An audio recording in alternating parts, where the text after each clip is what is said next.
Welcome to the live stream, everybody. Join up, join up. Welcome to the live stream.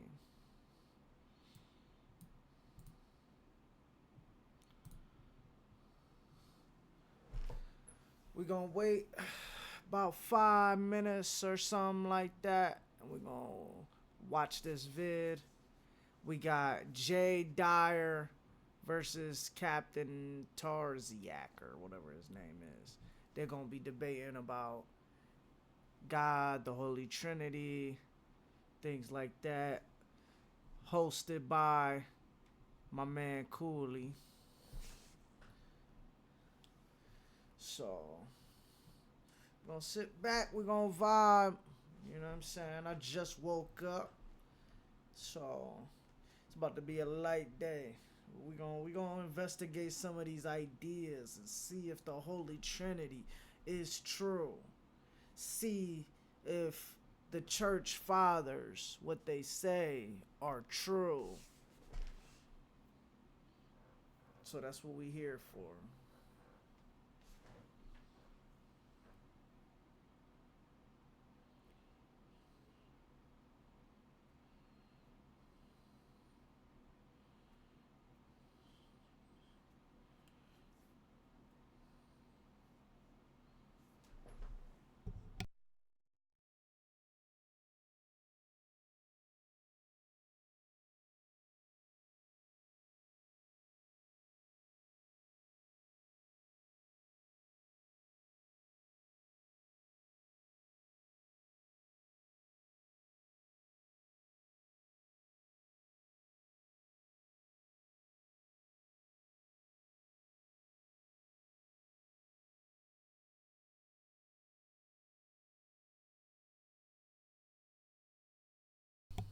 Join up, guys. Join up. 8 p.m. We gonna get to it. We're gonna get into this vid. Simple.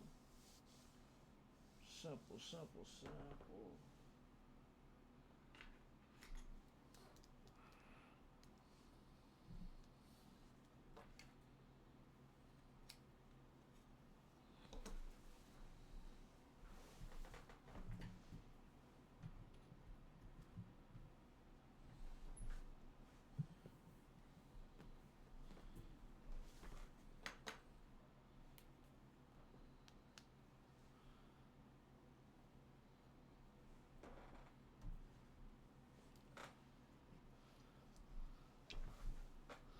Hey, y'all gotta let me know, man. If y'all trying to get into a debate, man, either with me or I can moderate a debate with you versus somebody else. I'm trying to look for debaters. So let me know on that, man. People been, not really wanting to do it and participate. I'm trying to bring something different to Akron. It seems like, people don't really care though. I think we're getting some views and some attraction, but we haven't hit that mark where people want to come up and actually debate or discuss anything. You know what I'm saying? And this is the platform to do so. This is the platform to do so, right? This is a place of free speech, free thought. You know what I'm saying? As long as you're not disrespecting nobody, I'm not going to like kick you out off my platform or none of that. You know what I'm saying? This is the Mastermind Academy, and it's about discussing ideas in a healthy manner and trying to grow and learn from each other. That's what it's about. You know what I'm saying? 2 more minutes. We're gonna hop into this video. JayDyer versus Captain Tazaryach, or whatever his name is. They're gonna debate the Holy Trinity. Is the Holy Trinity coherent? They're gonna be debating was the church fathers actually, a help to Christianity. They're gonna debate all of that because Captain Tarzan or whatever his name is a Hebrew Israelite, so he's a Jew. You know what I'm saying? And JayDyer is an Eastern Orthodox Christian, so they got opposing views right here. So we gonna see what pops off, and we gonna get it going, man.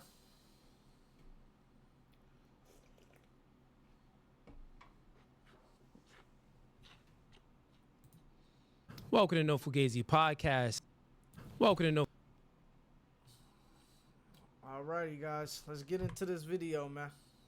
Welcome to No Fugazi Podcast. I am your host, Cooley. Tonight we have a special debate. Tonight we have Captain Tazaryach, a Hebrew Israelite, versus JayDyer, a Christian Orthodox. Let's hop right into it. We're not even playing my intro. Let's hop right into it. Let's get ready to rumble!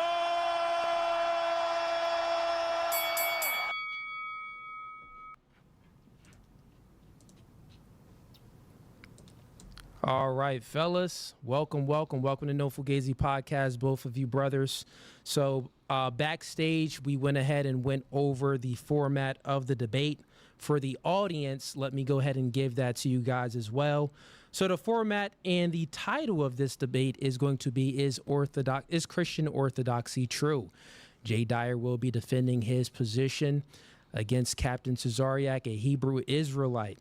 The format of the debate is going to be 4-minute opening statements with 2 minutes for arguments and responses. So that's going to be timed. We're going to do that for 16 minutes. Right after that is done, we're going to move over to open dialogue of 45 minutes, back and forth, blood sport debate, and then we're going to do 4-minute closing statements. After that, we'll go ahead and I'll read the super chats and get you guys' perspective on the debate.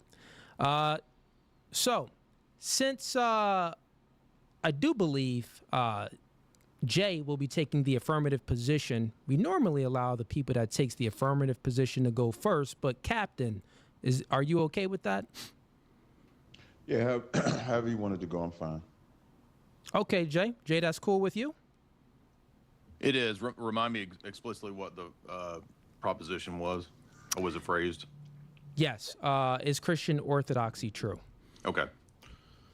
Right. So if we want to say Christian Orthodoxy is true, then we would want to know if it lines up with the historic promises written in the Old Testament prophecies about a time coming when the Gentile nations would worship together with the ancient Hebrew people, the God of Israel. We have passages, for example, Isaiah 60, 1-3, Isaiah 60, 11 and 12, Isaiah 42, 12, Jeremiah 3, 14-18, Hosea 1, 10-11, Malachi 1, 10-11, Joel 3, Isaiah continues in many other passages. I'm just giving these as examples. Many of the Psalms, for example, David writes in Psalm 44, Psalm 17 or 18, depending upon which, whether using Masoretic or the Septuagint, Psalm 22, Psalm 28, Psalm 56, Psalm 68, 8, Psalm 59, 9 and 10, etc.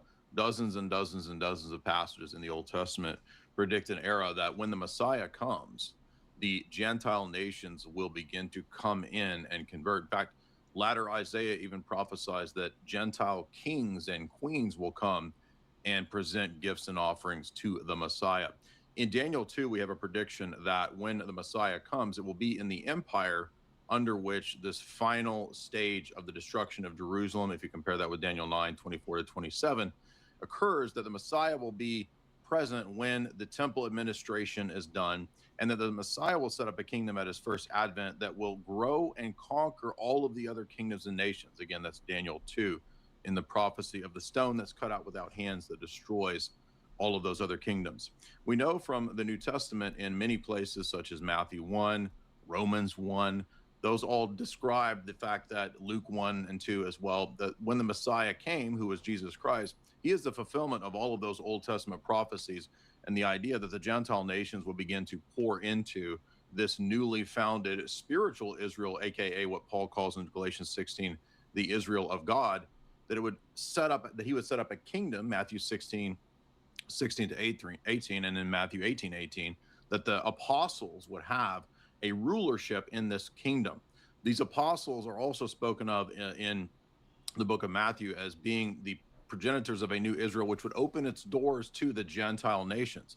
When we read the book of Acts, as the church is empowered after Pentecost, fulfilling Joel 3 and Acts 2, we have the disciples opening it up, the kingdom again there to the Gentile nations. This is a fulfillment of all these Old Testament prophecies and a fulfillment of the fact that in Matthew, Jesus says that the Gentile nations will come and sit down with the prophets, with Abraham and Moses, and they will dine together in the kingdom. This is a covenantal meal. This is the New Testament Eucharistic liturgy and meal that is set up, wherein Jesus rules in his church through that marriage supper of the Lamb, which is the Orthodox divine liturgy. That is a culmination that's written of in the book of Revelation that we actually celebrate on a weekly basis in the Orthodox Church. The Orthodox Church, thus, from the earliest days of the 1st, 2nd, 3rd, 4th, 5th, 6th, 7th centuries, all the way through those early councils, maintains the exact same doctrine that the apostles and their immediate successors held to. Thus, if the church, the kingdom that's set up in the first 7 centuries after the advent of the Messiah, believes and teaches what we teach, and we can go verify that very easily, very quickly when we read You got 30, Jay. Post-apostolic fathers like Cyprian, like Irenaeus, like Athanasius and others. They all teach the same thing as the Orthodox Church. Thus, the Orthodox Church is a fulfillment of all of those Old Testament prophecies, and the Black Hebrew Israelite cult, which is a recent invention, could in no way possibly be a fulfillment of any of them. All right, right on time. All right, Cap, I went ahead and reset the timer for you. Once you start speaking, I'll start. Jay is basically saying that the Eastern Orthodox Church is the oldest church. So it's on Captain to, prove him wrong and prove that the church fathers did things incorrectly. Birdman hands rubbing together. Christian orthodoxy. Yeah. Right? Christian or Orthodox Christians believe a lot of things that I disagree with. The gentleman spent, I think, all of his time speaking about Gentile salvation, meaning non-Israelites. That's something that we as the Hebrew Israelites or Israelites, we don't really use the term Black Hebrew Israelites, refer to as replacement theology. The one thing that Christ said in John 8:32, ye shall know the truth, and the truth shall set you free. And he said, he that believeth on me, as the scriptures have said. And what we know of the church fathers is, number one, they did not agree. They didn't agree on the divinity of Christ. They didn't agree on circumcision. They didn't agree on the law. They didn't agree on a lot of things. So the church fathers cannot have more authority than the Bible. And nowhere in the Bible are you going to see non-Israelites are going to be saved. In the same book of Daniel, it says the saints shall take the kingdom. In Isaiah 60, my opponent made it seem like the kings is going to be calmly and nicely bringing gifts. No, they're going to do it by force. Because in his wrath, he smite us, but in his mercy, he gave us power. So there's a way that you take power. In Jeremiah 51:20, it says, with Israel is my battle axe. With it, I will break in pieces the nations. So I know Christians, they like to make it seem like Christ is coming back to bring cookies and ice cream, but he is not. He's not coming here to bring fluff. He's coming here to bring war. In Revelations, the 19th chapter, it says on his head... Did he say Jesus is coming to bring war? He's an ice cream, but he is not. He's not coming here to bring fluff. He's coming here to bring war. In Revelations, the 19th chapter, it says on his head, in his hand was many crowns. That means he's taking crowns from kings. Christians also butcher Christ by making him God, which is also not in the Bible. When I'm saying God, to be specific, I'm talking about the Most High God. Trinity is not in the Bible. Church fathers didn't even agree on that. They argued on that. When they make it seem like these councils was good things, these councils was not good things. These councils were sometimes violent. People were put in prison. All of these things took place in the council. So I have no respect for church fathers, none whatsoever. Because the disciples did not put anybody in prison. The disciples did not do anything. They reasoned, worked it out, but nobody had to be punished or cut off from it. So in this discussion that I'm going to have with this gentleman, I'll show non-Israelites do not make it into the kingdom of heaven in the same state that the Israelites make it in, because contrary to what people believe, Hebrew Israelite is younger than Christianity in the sense of what we know it today in America. But as far as us knowing we was Israelites, that goes back to the 1800s up until now. But historically, Harriet Tubman and the family always bring that up because we have her family in our school. They always knew that they was Israelites. So to say that black people didn't know they was Israelites during slavery, that's also a lie. But that's not necessarily the subject. When they talk about Christ's birth, they'll tell you that God made Mary pregnant. I don't see a prophecy in the Bible where God is going to make a woman pregnant to deliver the king of Israel, but I can read in the Bible that it says through the seed of David that the king of Israel would come. But the Christian church, I'm pretty sure Jay, if he's Orthodox Christian, those are the things that they believe. So we are diametrically opposed to everything about Christianity. When they use the word church in the New Testament, that's just a Greek word for congregation in the Old Cap, you Testament. got 30. That's just a Greek translation of congregation in the Old Testament.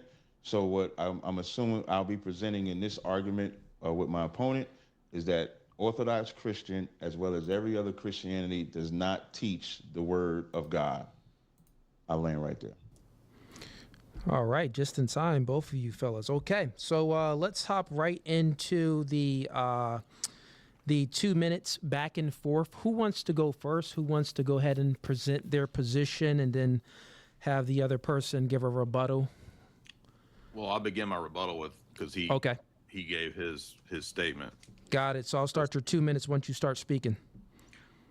All right. So first of all, I would say that he claims that what he believes is older than Christianity. I would like eventually to get some source or citation on anybody having the exact beliefs of his sect prior to the 1800s. So I want something between the time of what he thinks the Old Testament taught, or in the time of the apostles, or all the way up until the 1800s, because Jesus said his kingdom would not fail, that it would not collapse, that the gates of hell would not prevail against it. And so if there's over 1,000, almost 2,000 years where there's nothing anywhere, anything like this cult's view, then he's failed to demonstrate that. He said the kingdom of God. Bro, this nigga keep calling it a cult. Like, he's just keep calling it that. Like, that's fucked up. He's just starting off hollering low key.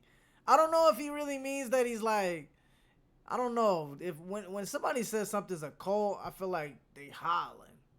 But like, I don't know if he's just using that in like a historical term, because cult would be like, I guess, culture, you know what I'm saying? Or something like that. I don't know. There's different terms. But it sounds like he hollering.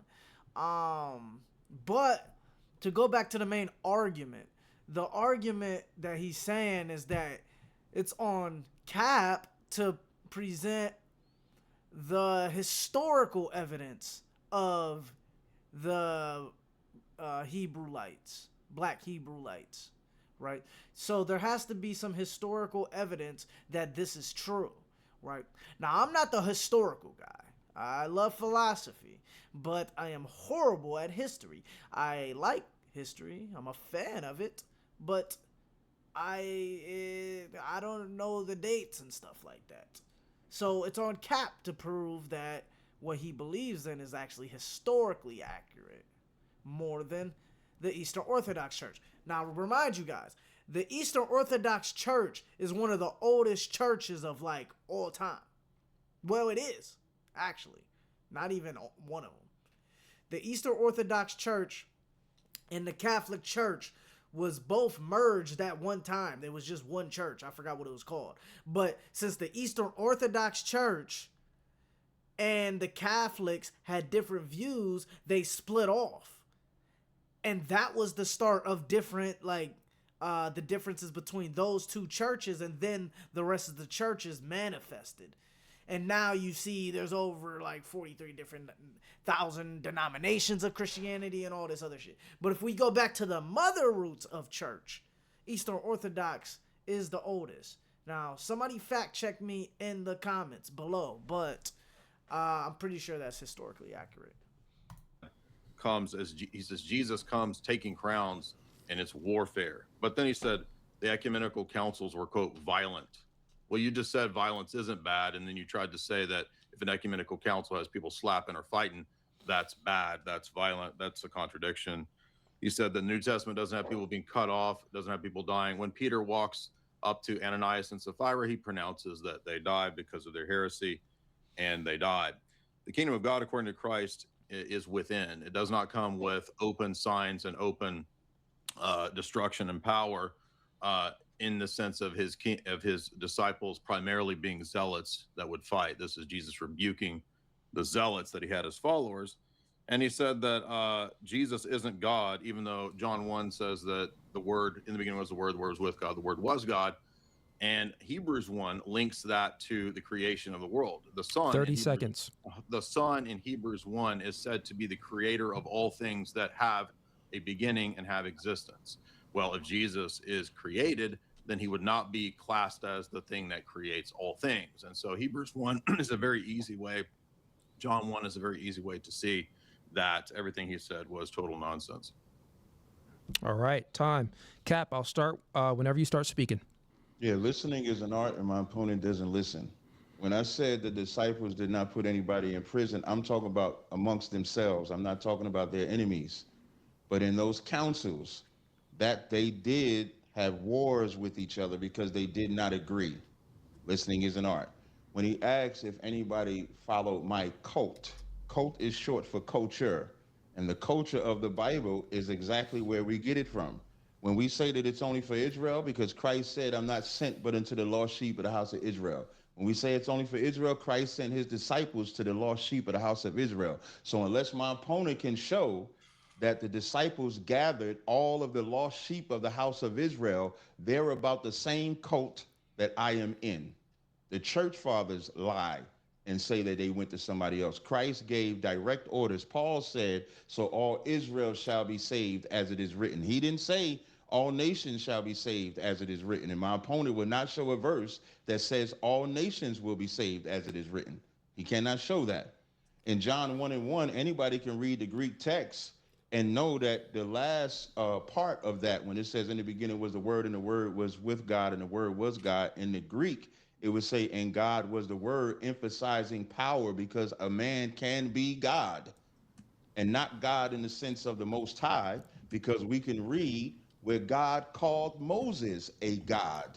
And then he Well, okay, so he's actually making strong arguments, first and foremost. I never read that part. So I would have to go back into the actual, like, what was it, the Greek text, you know what I'm saying, and actually compare of what he's trying to say. But he's making strong arguments because I know that there are some, well, there were Jews that were henotheistic, right? You got, you know what I'm saying? This term is wild, guys. It's called henotheistic. That means that there will be people that believe that there's other gods, but they only worship one God. So these Jews that was back in the day, they would actually believe that there was multiple gods, but end up worshiping Yahweh. And Yahweh would be the Old Testament God, or the Father, you know what I'm saying? And then Jesus, well, technically he's Jesus. But if you want to be technically through looking at through the Jewish lens, there was Jews that was believing that there was a whole bunch of other gods, right? But they only worship Yahweh. And that classified them philosophically as henotheistic. You know what I'm saying? My dude Danimal was just telling me about that shit. You know what I'm saying? And I read it in a few of my texts that I got. And this is I think his position, right?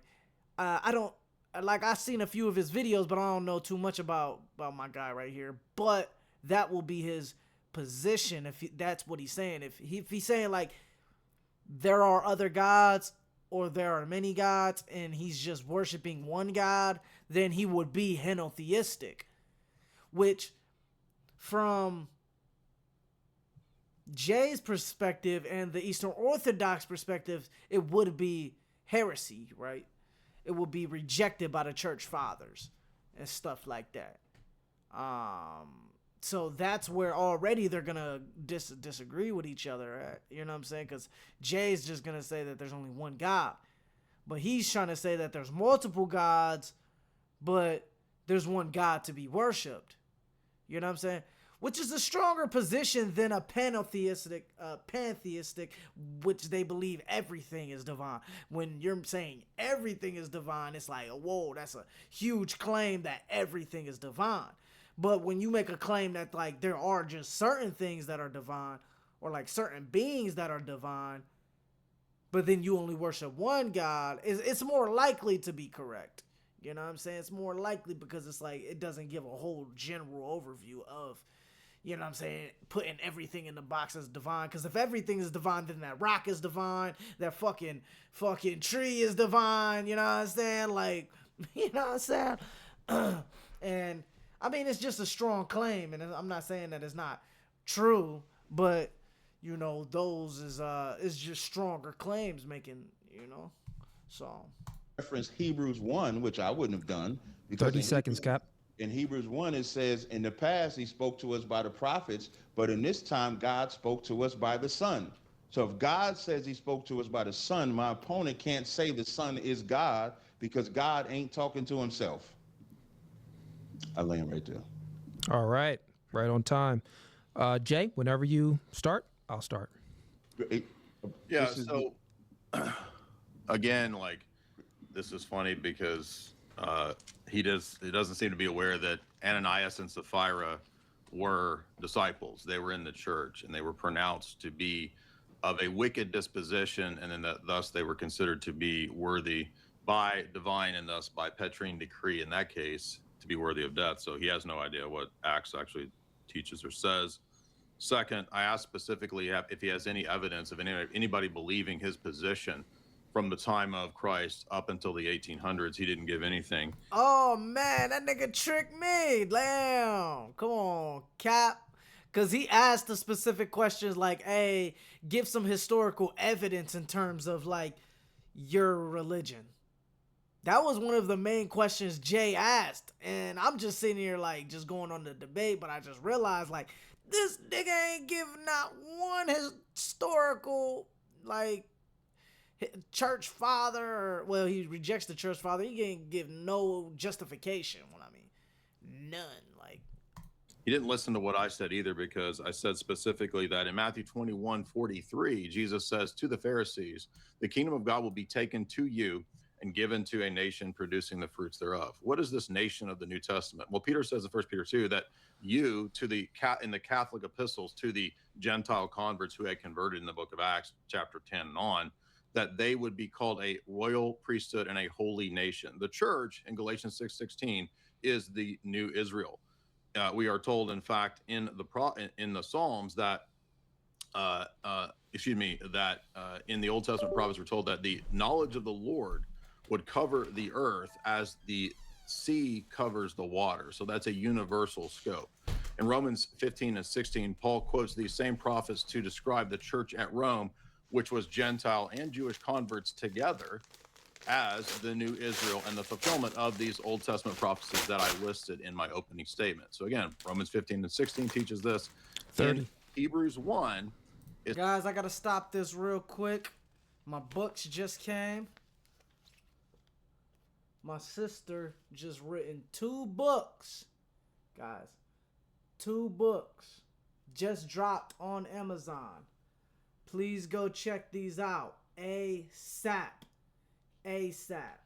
Please. These are children's book. You see the beautiful art on these. You know what I'm saying? They're beautiful. They're perfect. Go drop these ASAP. I mean, go cop these ASAP. It's on Amazon.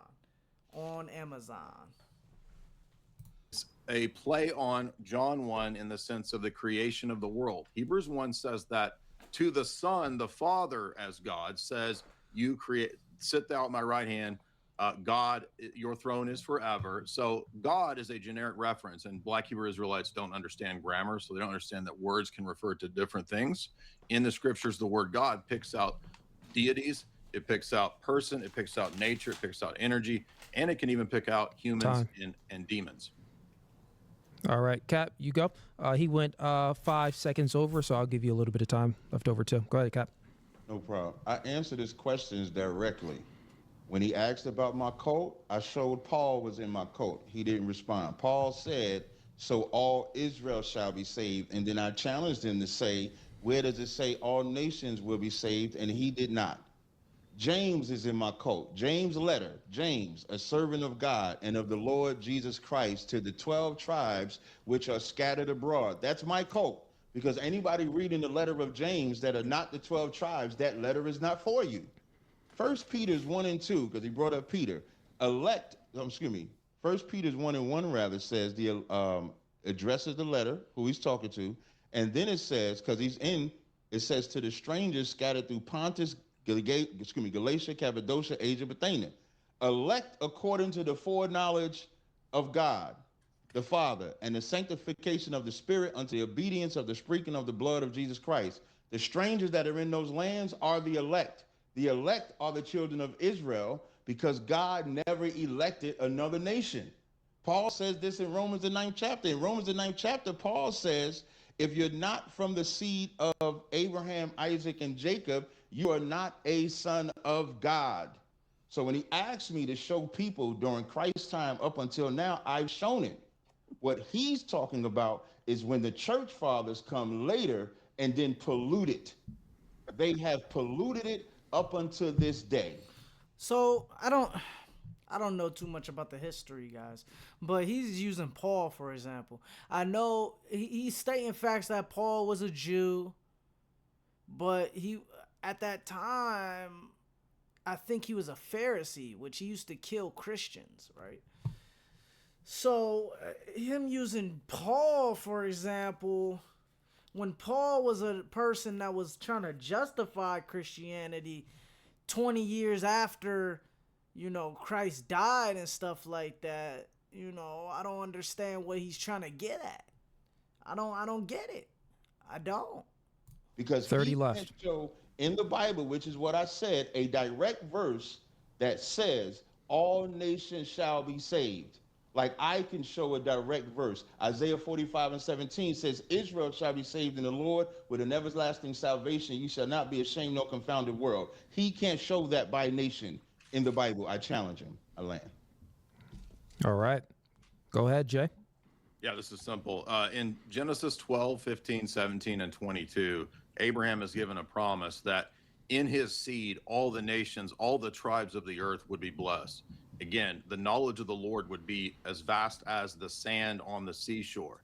Isaiah, the Psalms, I'll quote Romans again because he doesn't understand the basics of Romans. In 15, Paul says that he was an apostle to the Gentile nations to confirm both for the circumcision, that's the Jews, and the non-circumcised, that the Gentiles might glorify God for his mercy, as is written, I will confess to you amongst the Gentiles and sing to your name. And he says again in the prophets, rejoice, O Gentiles, together with his people, the Jews. And again, praise the Lord, you Gentiles. Laud him, all of you peoples. Paul is writing to a church at Rome, which had a significant problem of Jew and Gentile getting together and getting along in the worship of Christ. Thus, these passages show, as I said in my opening statement, that the fulfillment of the promises in the first century, for example, the Roman church, are exactly the way that I interpreted them. So the universal scope is in Genesis 12, 15, 17, 22, the promise to Abraham. It's in Romans 15. It's in Galatians 3, where Paul says the fulfillment of Genesis 12, 15, 17, 22 is in Christ and faith in Christ. The church at Galatia was a Gentile believing church. We have a succession of bishops after that believe all the same things that the Orthodox Church teaches. Now, I didn't say 30, Jay. I didn't ask you at the time of Christ, do you think that James and Paul teach your cult view?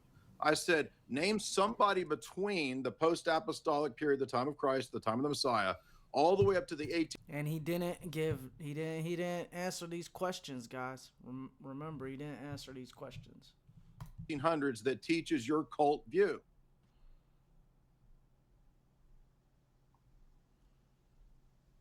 I can't hear you. Time. Cap, I'm ready when you are.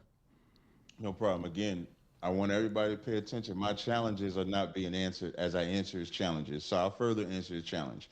The reason why we say the 1800s and when you start seeing visual representation of black people identifying as Israelites is in Daniel's the 12th chapter when it says seal up the book until the end. And then when Christ said the kingdom of will be Matthew 24, when he says, when you see the abomination of desolation stand, when Israel fell, there was a silence of it. Daniel 12:4, but thou, O Daniel, shut up the words and seal the book, even to the time of the end. And many shall run to and fro. That's the church fathers. They shall run to and fro, and knowledge shall increase their knowledge. But my questions aren't answered. Going to Genesis, the 12th chapter, is not what we're talking about, because we're not talking about a blessing. We're talking about the covenant. We're talking about salvation. And in the criteria of it, the criteria says, I will bless them that bless thee. So in order for another nation to even get blessed by us, they have to first bless us. And then it says, I will curse them that curse thee. So if that nation is cursing us, they can't get the blessing. That's why when Paul mentions it in Galatians, he's specific about the children of Israel, because he doesn't mention that the other nations have to bless us. He only uses the blessing. Example, Abraham wanted Ishmael to live. The Lord gave Ishmael a blessing, but he said, my covenant will I make with Isaac. He also didn't answer Romans, the 9th chapter. 30 So seconds. he hasn't answered Romans 11:26, has not answered Romans the 9th chapter, hasn't answered any of that. And at the end of Galatians, it says that you are heirs according to the promise. So nobody has received the promise except the children of Israel. So I'm gonna add another question. He still is. Sorry guys, this is not my stuff. This is, I don't know, Cooley's stuff that's kind of like glitching, bro, and making things like kind of glitchy. Not answer my questions. Where does it say Or the it might just promise be went this to guy. anybody except the children of Israel? Book, chapter, verse. I land. All right, time. Go ahead, Jay. Yeah, this is a fundamentally uneducated person, so he's not aware that when you read the Bible, you look at who the audience is of those letters. The church at Galatia is not a bunch of Hebrew Israelites. It's Gentile converts who are struggling with whether they need to undergo circumcision. And to answer his specific question about the promise, this is the covenant promise to Abraham, which Paul says explicitly, in Christ, you're all sons of God through faith in Christ. For if you are baptized into Christ, you have put him on. Thus, there is neither Jew nor Greek. Greek stands in for the nations. It doesn't matter. It's not just Greeks. It's anyone who converted to be baptized into Christ. And thus, if you are baptized, you are heirs of the promise, Galatians 4:1. So this is a fundamentally illiterate person. I did cite specifically text and verse, Romans 15, written to a church of Gentiles and Jews together believing in the Messiah, the church at Rome, specifically cites those Psalms that I had in my opening statement and those prophecies that the Gentile nations together would worship with the Messiah. In the book of Isaiah, God says, I will put my footstool, I will make Edom, I will make Egypt, I will make Syria my footstool and my house, and they will all together worship me. There will be an altar in Egypt to worship me. So this is an expansive, open 30 covenant. left. Matthew 21:43 says that the kingdom will be taken from the Jews and given to a nation producing the fruits thereof. When you read the book of Acts, the first 10 chapters are about the Jews rejecting the Messiah and that opening up to the Gentile nations. So again, he has not given a single person prior to 1800s, after the apostles. I know he thinks the apostles teach his view. There's nobody that teaches this cult view. So it's a restorationist sect, and all restorationist cults are defeated by the fact that Jesus said that his kingdom that he would set up as his first advent cannot be destroyed. Time. All right. Cap, he went 11 minutes over. This is the 11 Cap. minutes? 11 seconds over. Sorry about that. 11 seconds. My bad. Cap, you 11 have, I'll minutes give you 11 seconds over as crazy. well. But also, this is going to close out the back end, the time back and forth. Right after you respond, Cap, we're going to get into open dialogue. Okay, no problem. I just want to point out in this whole dialogue, he has not answered one of my questions with a book, chapter, verse. I said, show where a nation can be saved by book, chapter, verse. He has not shown it. I showed to show where a nation is a part of this covenant outside of Israel. He has not shown it. But what he does do is what the church fathers did. They make Greek, and he said, although it says Greek, that goes to everybody. So he can give a breakdown of Greek to make everybody, but he can't show a verse that says it's for everybody. Greek and Gentile is not synonymous to the original Greeks, and Gentile just means nation by definition. Israel is a Gentile by nation. Genesis 25:3, when it says two nations are in their womb, Israel is a Gentile. Genesis 48:18, it calls Ephraim a Gentile. Jacob in Genesis 35:11 is told he would be a multitude of Goyim, which is word the word Gentile means. So it's prophesied that Jacob would be, that he would become a multitude of nations, or a multitude of Gentiles, or a multitude of Goyim. So you can't use the word Gentile and make it synonymous. So if I go to Hebrews 8:8, New Testament, it says, I will make a new covenant with the house of Judah, with the house of Israel. Why doesn't it say with the house of everybody? If my opponent says it's for everybody. So if the Bible says the New Testament is only for the house of Israel, house of Judah, then he's a liar. According to the Bible says, let God be true and every man a liar. And since he spoke about Paul, I'll take my 30 last seconds. minute. Romans 9:4, who are Israelites, to whom pertain the adoption, the glory. So he can't say Paul is writing to anybody else, because Paul said only the Israelites pertain the adoption. Romans 9:8 says, that is, the children of the flesh are not the children of God, but the children of the promise are counted for the seed. So if you can't show a book, chapter, verse that another nation is the children of the promise, then they are not the children of God. I dare you to do it. I dare you. I'm done. All right. That close out the 2-minute back and forth rebuttals. Let's hop right into the open dialogue for 45 minutes. Gentlemen, one mic at a time. Try to have some decorum. I'll come in if I need to, but if not, you guys aren't going to hear from me. You guys are professionals. So let's hop right into it. I think that since Cap, you had the last response, Jay, kick it off for us. Yeah, can you name anybody after the time of the apostles up to the 1800s that taught your cult view? Harriet Tubman's whole family knew that they were Israelites. Between the 1800s. Harriet Tubman. Well, slavery started in the 1600s. If you allow me to finish, you would have heard. Thank you. So Harriet Tubman's family, when I say family, it was passed down from the time that they came over here from Africa. Bro, what? From the Ashanti tribe. When they came over here, they had their tradition of knowing they were Israelites up until this day. I have Captain DeBar Moth in my school that's from that family. He already knew he was an Israelite. So I know they like to believe that we didn't know that we was Israelites, but we knew that we was Israelites coming off of them ships. So your citation is from a family legend that Harriet Tubman in the 1800s supposedly had. I'm asking for anybody from the time of the Messiah.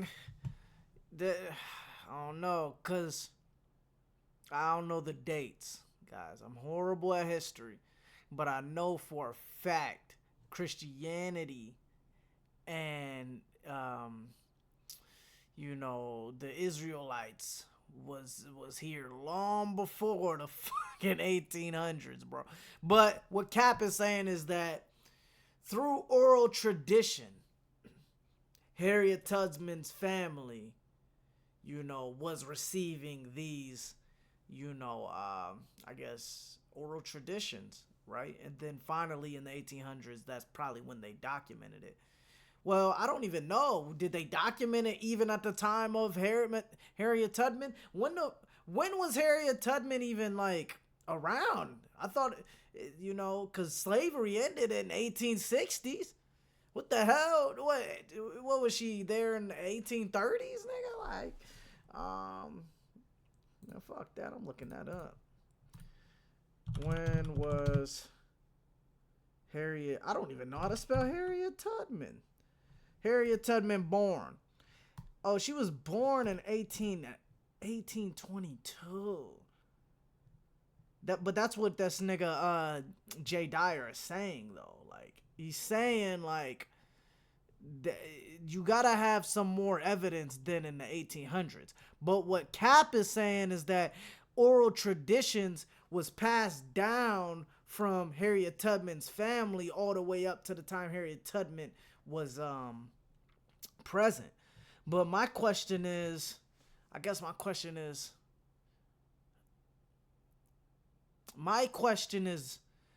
when did the Hebrew Israelites start?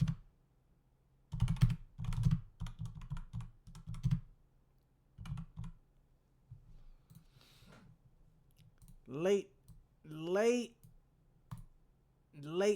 century. So wait. So he said, so his claim has to be that for it to make sense, his claim would have to make sense by Harriet Tubman being a Hebrew Israelite. So, was Harriet Tubman a Hebrew Israelite?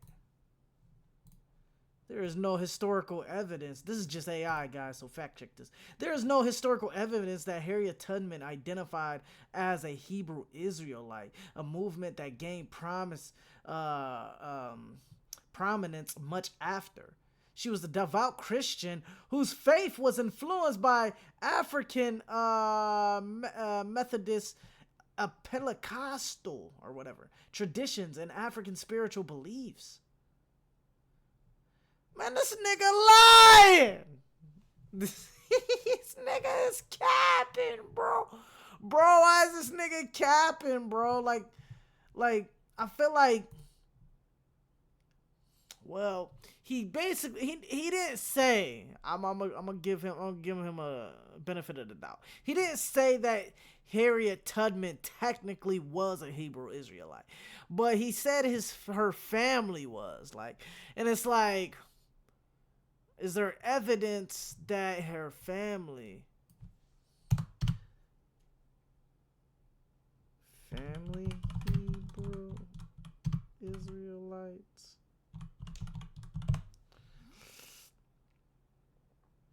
Man, based on available historical records, there's no evidence that Harriet Tubman's family were Hebrew Israelites. This is just AI, guys. You gotta fact check this, but I don't know. It seemed like a little bit of cap. I was like, hold on, bro. I gotta fucking, like, do the math. I'm like, I mean, do the history, son. I'm like, hold on. This nigga sitting here saying that Harriet Tubman's family was Hebrew Israelites. I'm like, what the fuck? Like, I'm like, hold on, nigga. Something ain't adding up in this bitch, bro. Because first and foremost, nigga, she wasn't no Hebrew Israelite, and I fucking knew that. I'm like, oh, bro, I ain't never learned that shit. Second of all, nigga, Hebrew Israelites came after Harriet Tubman, nigga. So, what the fuck? I feel like this nigga is capping. After the apostles, is from a family legend that Harriet Tubman in the 1800s supposedly had. I'm asking for anybody from the time of the Messiah, after the apostles, up to the prior to the 1800s, who taught what your cult teaches. Anybody? Well, I already showed from the time of the Messiah by using the Bible, which trumps anything that you or I would say. No, Jesus this said, is when niggas is just cherry picking the Bible, son. Like, it's like, bro, stop cherry picking it, bro. Stop, nigga. You making yourself look bad. I just want to finish. I just want to finish the answer in the middle of answering the question. I just want to finish. In the 7th, The only person that has not laughed while the other person spoke was me. The only one that has not chuckled while the other person spoke is me. And the only person that has not interrupted the other is me. So I just want to, can I finish answering? You can interrupt. This is not a exam. No problem. So I'm glad you. I'm glad. Okay, gentlemen, let me go ahead and create a little decorum. I'm interrogating. A Cap. No, you're not interrogating anybody. When you a Fugazi, he can't say he interrogated. This is an open. Yeah, it's open back and forth, and he was just asking a clarifying. He was giving a clarifying rebuttal to his question. Yeah, that's all he was given. And all I was saying, if he would have just been quiet, I would have explained. Because okay, fair enough. Jay, do you mind yielding so Cap can just land his plane? Again, I'm wanting a specific person after the apostles up to the 1800s. I'm giving you Harriet Tubman and her family, and that's I even the said 1800s. I even said that is not prior to the 1800s. Prior to the 1800s, when they was in the west coast of Africa in the Ashanti tribe, they knew that they were Israelites. So when they came off the slave So ships, what's the source they for kept that. I just told you it's the oral tradition. We have them in our family. And if I'm not mistaken, Okay. all throughout the Bible, before we got the laws of Moses, you know what they had? The oral tradition. Oh, interesting. Okay. Is that not true? Did they not have oral tradition before Moses wrote the Well, law? the oral tradition is actually. I'm asking a question, yes or no. Did The they have oral oral tradition is tradition? what put the Bible together.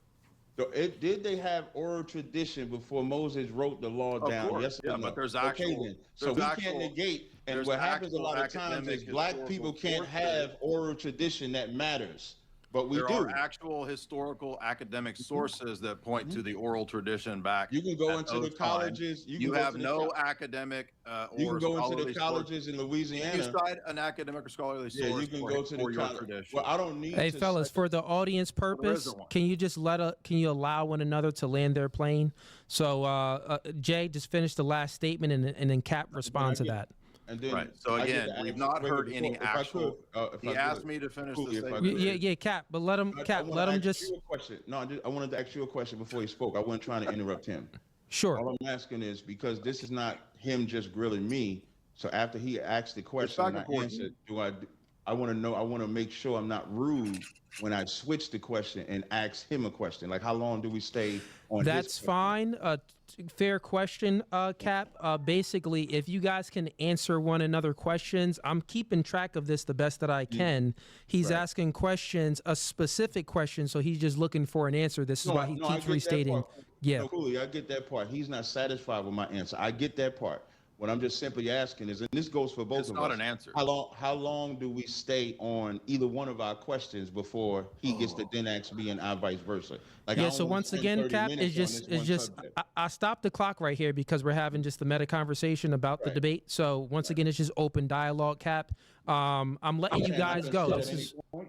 Are you saying I can stick to my own So- question at any point? let's just be good faith. If he That's what asks I'm you a asking you. question, Right. yep, I got you, Cap. So let's be good faith. If he asks you a question, reply back, answer his question. If you then want to ask him a question, totally fine.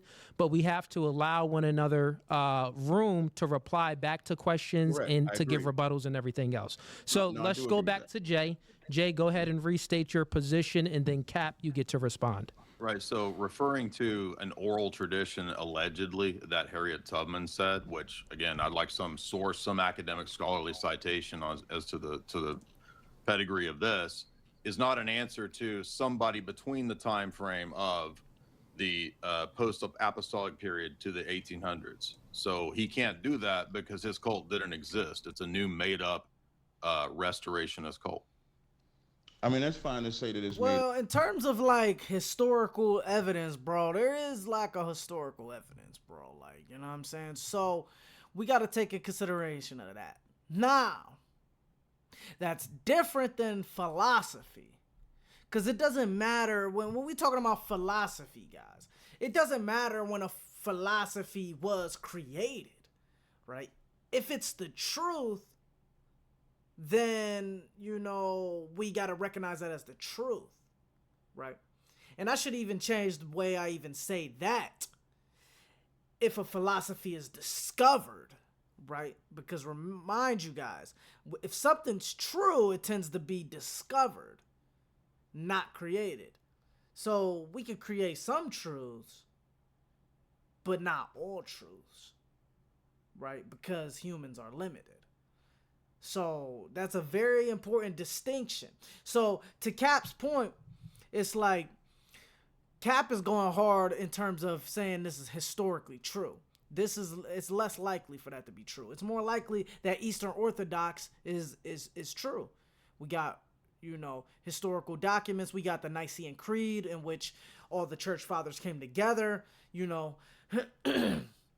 But when we're talking about philosophy, time frame doesn't necessarily matter because truth is timeless, right? So if, let's say, for example, that what Cap is saying is all incorrect historically, his philosophies about God could still be true.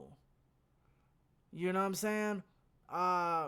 Because of like just how to interpret God's nature, you know?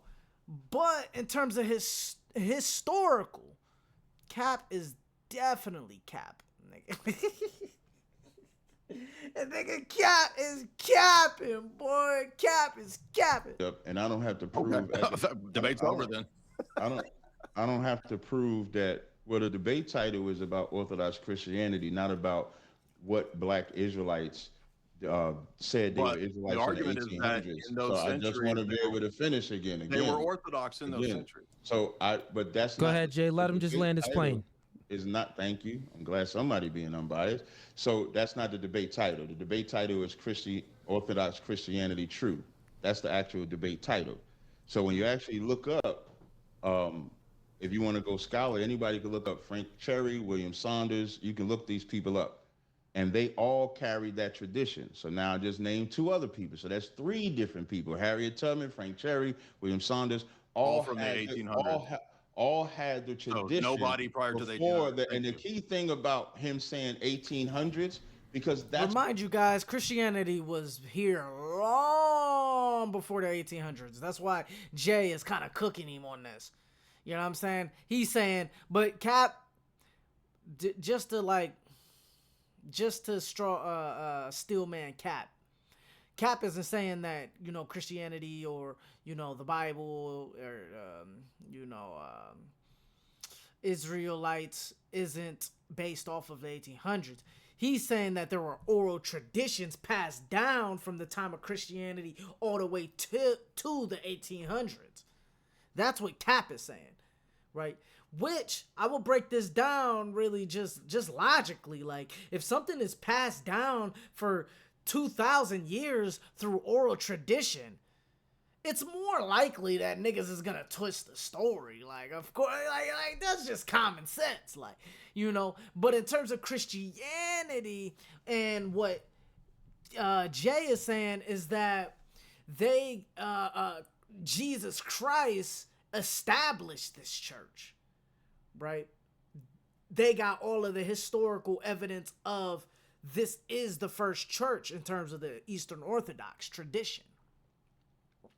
So that's why Jay is basing his more off of what is more likely to be true, because, I mean, if something is passed down for 2,000 years, niggas is gonna twist it. I mean, that's just common sense. Niggas is gonna twist it. Like, it's just... When they decided to put a timestamp on it. What I'm talking about is oral tradition coming off the slave ships. Okay.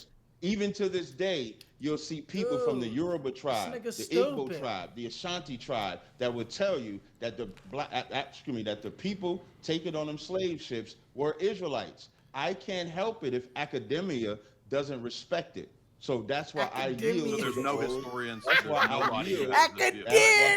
yield to the oral tradition. But now I will ask you a question.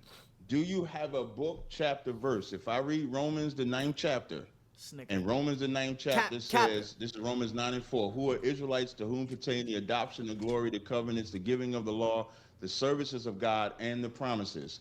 Paul said that the Israelites pertain and own the promises and the adoption. Can you show a book, chapter, verse where another nation by name also owns the adoption and the promises? Yeah, if you read chapter 11, he says that the Gentiles are grafted into that very promise that you just mentioned. That's not answering my question. It is. It's a specific, direct answer to your stupid ass question. The answer to my question is, and again, you see my opponent? You see Romans 9. There's only one person professional here, because at the ends of Romans 11 and 26, it says, so all Israel shall be saved. That was not my question. My question is, show me another nation by name that gets adopted and have the promises, because if Paul says in Romans 9:4, who are Israelites to pertain means own. So they own adoption, glory, covenants. I'm going to answer. You're just yapping. Okay, yeah, Cap, let him answer. Go ahead.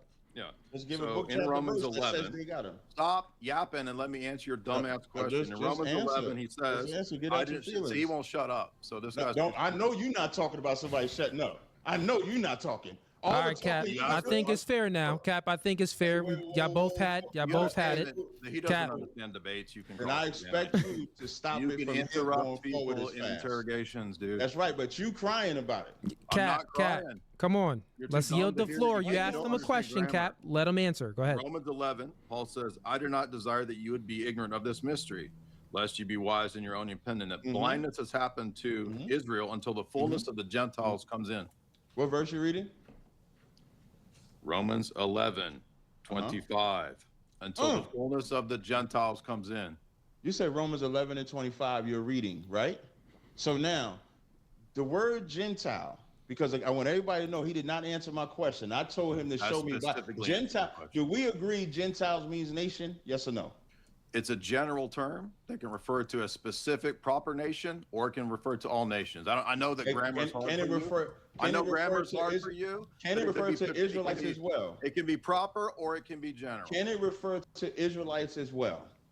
The word nation could refer to any nation, including Israel. That's not what I asked you. Thank you. So including Israel. Thank you. So when we see the word Gentile, we can't make that mean a non-Israelite or an Israelite. In this passage, it's contrasting the two. Would you also agree? Contrasting Israelite and Gentile. Would you also agree that context would let us know what Gentile means? Yeah, because you didn't know the context of 9 to 11, because 11 talks about the Gentiles being grafted into the Israeli tree. So when we go in Romans 11, Gentiles are grafted into the Jewish tree. I'm gonna jump up in Romans 11 chapter. I can't. Can we do this? Can we do time? This person's too. Okay, let's do time. So we spoke backstage. If someone requests time, I told him that I would adhere to it. So let's do it timed. Jay, what you want to do? 1 minute or 2 minute responses? Either one's fine with me. We should do, 1 minute is fine with you, Jay? Sure. How about asking a question? How about the time that let's do if we do that, let's go back and if he asks a question, a timed response. That way we can get our word. And also Captain Tazaryach, the other thing too, and I think I can hear you. I think that you know about this too. When someone is trying to run a line of argument, maybe they're asking a question looking for your answer, asking another question looking for your answer. Yeah, I do That's totally fine. That's like the interrogation part. That's what Jay was speaking about. So you have to allow some room for that to happen as well. And I'll allow room for you to do the same thing for him. You get what I'm saying? Right. So let's hop into the 1 minute responses. I just want to get into clarity first. All right, Cap, what's up? What is the length of time for asking the questions? Okay, we're just doing 1 minute rebuttals, Cap. So he's going to go ahead and ask his question. It's going to be, he can ask his question. I'll time it. Basically, you have 1 minute to speak. If you stop before 1 minute, then I'll just go ahead and let the person answer the question.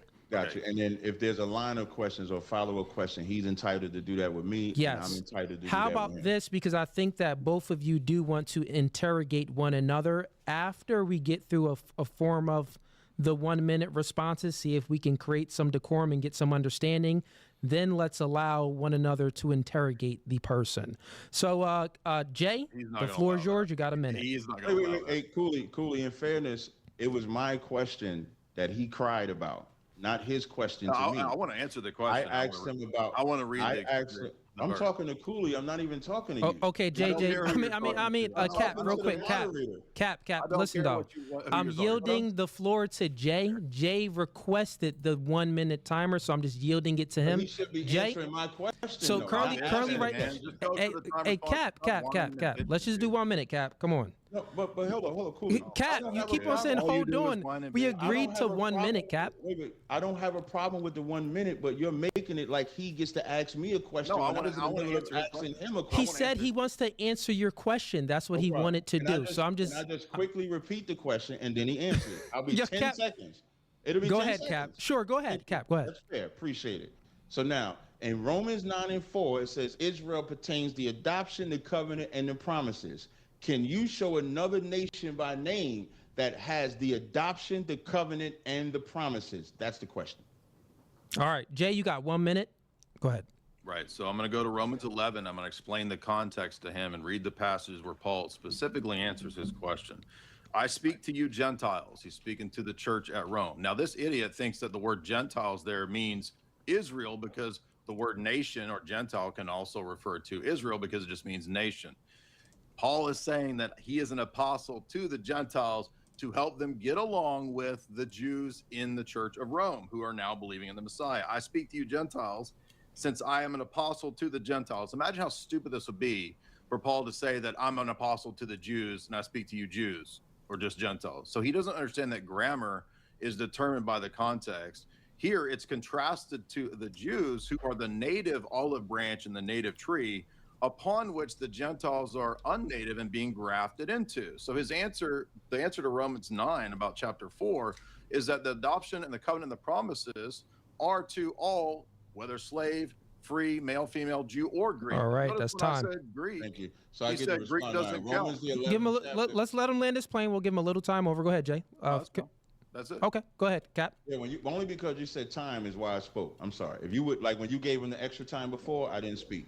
I'm the only one having decorum here. Anyway, so when he did not answer the question, I asked him by name to show where other nations by name get the covenant, the promises, or the adoption. He did not show it. What he did go was to Romans 11 and bring up, I am the apostle to the Gentiles, but he stopped reading.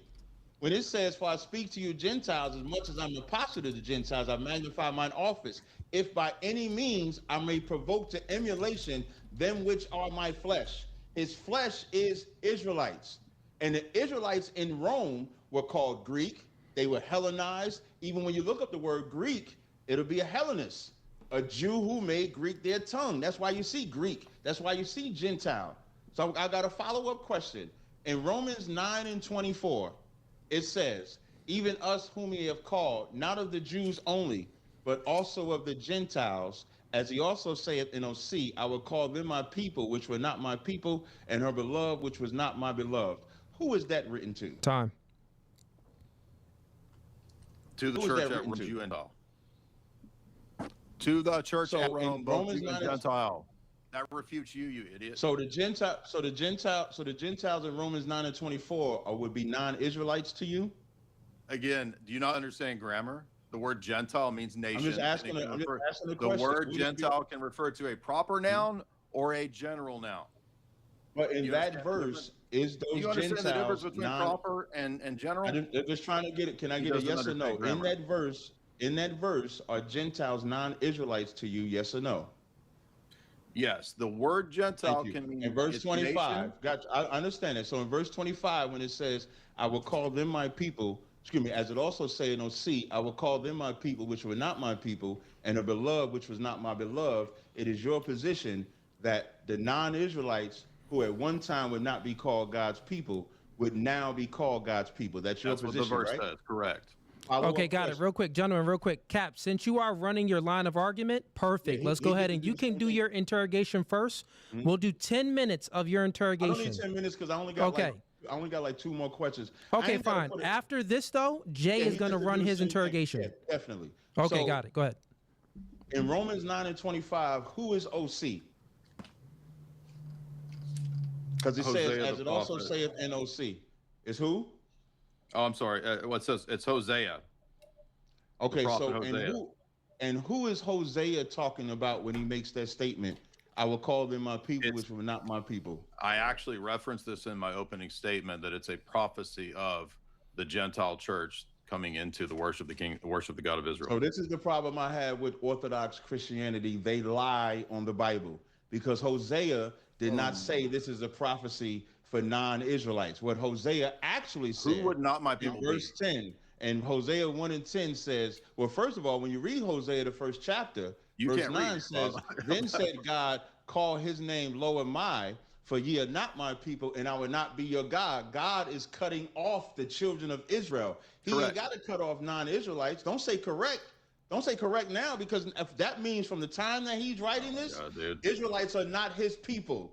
That's why Paul is in Rome No, quoting both of those Hosea things to are tell true. the I know you have a Israelites hard in time with this. Rome. Both things are true Listen, at once. you're one of the most ignorant white men I've ever debated out of decorum. All you do is throw ad homs, but it's not going to work tonight. So You just with yell, verse dude. 10 here, it says, You yet can't the read. number of the children of Israel shall be as the sand of the sea, which cannot be measured nor numbered. Clearly talking about Israel. And it shall come to pass where it was said unto them, the Israelites, ye are not my people. This is not There a it shall be sermon. said It's a unto them, debate. You ye don't get are the the ser- it's sons just of the living of God. It's not a Then sermon, shall dude. the children of Judah and the children of Israel be gathered together. So you said You're that just Romans, sermonizing. you just said that in Romans it's talking about non-Israelites, but Paul is quoting Hosea that said the children of Israel are going to be called God's people once again. You don't know the Both Bible. of those things I'm are done. true. In the I'm done, Orthodox Cooley. position. I know it's Okay. hard to understand. All right. I'm done, Cooley. Both of those things are true at once. Hosea, in his immediate context, is rebuking the idolatrous Israelites of his day, and he's saying, "You people are going to be rejected. God is rejecting you because anyone who is unfaithful, even in the Old Testament, is not a true Israelite." It was always the case that the only way to be a true Israelite is to have faith in God and to faith in the coming Messiah. Jesus says Abraham has faith in him. Moses has faith in him. That's John 5 to John 9. So the Old Testament saints and prophets looked ahead to faith in the Messiah, and that's how they were saved. But to answer his stupid question, both of those things can be true at once. Just because Hosea is saying to the Israelites of his day, "You are not my people," it doesn't mean that it's not a prophecy of the coming era when the Messiah would bring in all the Gentile nations. I'll give you an example of specific nations mentioned. In Psalm 60, it says, equating between 7 and 8, Gilead is mine, Manasseh is mine, Ephraim is mine, Judah is my lawgiver, Moab is my waspot, Edom is my shoe, Philistia will triumph because of me. Those are the historic enemies of God. And the New Testament is citing these passages like Psalm 60 and others to point out that the fulfillment of these predictions is the Gentile nations coming in. So you want specific nations listed, there you go. The classic enemies of God are listed as equal to and amongst his people. All right, fellas. Jay, do you want to interrogate Capt? Sure. All right.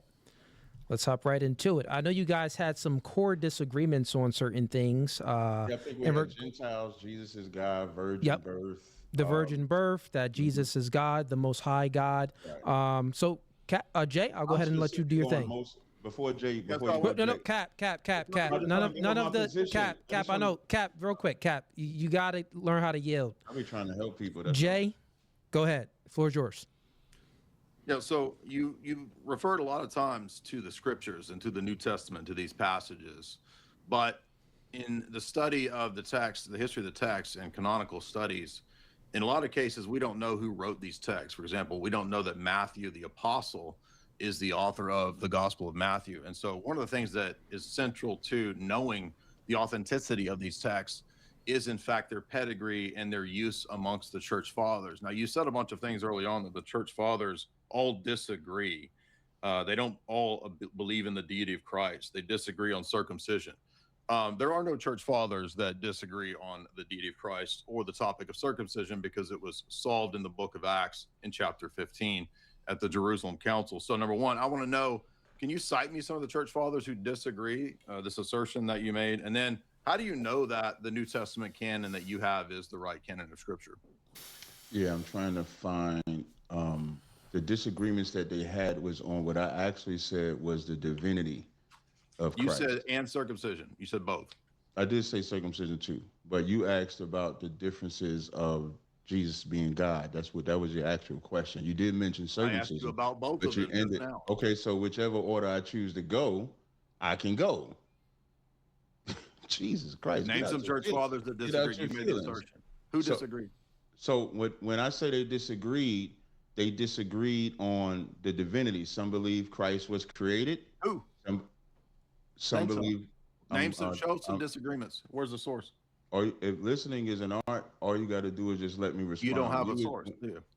Yeah, I do. I do. You just said it. You just asserted it. So, for example, in the 4th century, nature of Christ, Arius and Athanasius of Alexander, is he created? The debate was, is he created, Arius, or eternal God, Athanasius? Okay, but you said the church fathers. These are all church fathers. Irenaeus. No, Arius is not a church Irenaeus. No, he's not. Arius is a heretic. So church fathers are those that are approved. Irenaeus was called a heretic because he disagreed. Yeah. However you say his name. Right. I think Jay is tripping a little bit because obviously he couldn't be a church father if they labeled him as a heretic. But he's trying to say that the heretics actually had some correct teachings. And I think that's where the disagreement is. Was called a heretic because he disagreed with the, however you say his name, was called a heretic because he disagreed with the other people, which is what the council's for, which is what I said from the beginning. There were no councils. There were no councils at the time. Irenaeus is not in a council. Irenaeus and Valentine. It's Irenaeus. Also, however you say his name, they disagreed. They did not agree. But Jay, when you speak, real quick, Jay, when you speak, come closer to the mic because Captain Mike is overpowering yours a little bit when you guys are speaking over one another. Okay, so go ahead. Right. So what he's citing is the debates that were had amongst church fathers and heretics. Church fathers are not heretics. Church fathers. You said church fathers, and that's not who you said. Heretics, the arguments heretics are not church fathers. Dude, they became heretics because they disagreed with the other side. If they agreed with the side, they were not heretics. If that's I actually agree with Cap on this one, though, bro. It's like, obviously, they're not church fathers because all the church fathers disagree with them, therefore they're heretics. Like the Gnostics. If a Gnostic was in those meetings debating their points, how could they be a church father if everybody disagreed and then like labeled them as heretics? Like, so I think that's where it's like, he's like, oh yeah, label me a church father that believes this. And it's like, nah, bro, he's arguing the opposite. He's actually arguing that the church fathers was incorrect, right? And that is the debate. It's like, I don't know, it's kind of weird. I don't know, it seems like that's when niggas is really trying to win the argument instead of like actually talking to niggas. Like, obviously niggas wouldn't even be like labeled as heretics if niggas all agreed with each other, nigga. Like, you know what I'm saying? Like, if all the heretics agreed, right, those niggas could have been the true church fathers, nigga, and then we would have all of the like Gnostics and all the there was probably Henotheists that was up in that those discussions, but obviously the niggas that all agreed was the church fathers, therefore they became church fathers, right? So this is when niggas is just trying to win the debate, I feel like. And Jay is nice, but come on, bro, just have a conversation, bro. Standard, then the disagreements with the side. Okay, well then, not heretics. If that's the standard, then the disagreements amongst Black Hebrew Israelite cults means that your sect is disqualified. If that's your standard, you idiot. I don't. If you can stop, hey Cooley, is this where we could just disrespect and call each other names? Bro, yeah, he hollering. Idiot is crazy. Cap, called me an idiot. Cap, you did call him a white something. No, you know, you guys have been. You did, Cap. Look, you're being disingenuous. Y'all both been going back and forth. I said he's the most ignorant white man because he kept interrupting me and calling me an idiot. No, I have not given him any. This was the first time he said idiot, Cap. This was the first. Cool. Yeah, this is the first time I've heard it. When you go back and watch this, you're gonna. I wouldn't say it if it was the first time. Nah, that was his first time. But I'm trying to avoid. I'm trying to avoid. You can insert names. That's the thing. I love JayDyer, but it's kind of like he always talk. There's debates this nigga got. He'll be in debates and he'll be like, oh yeah, you're making a fucking logical fallacy, bro. You're overgeneralizing. You're fucking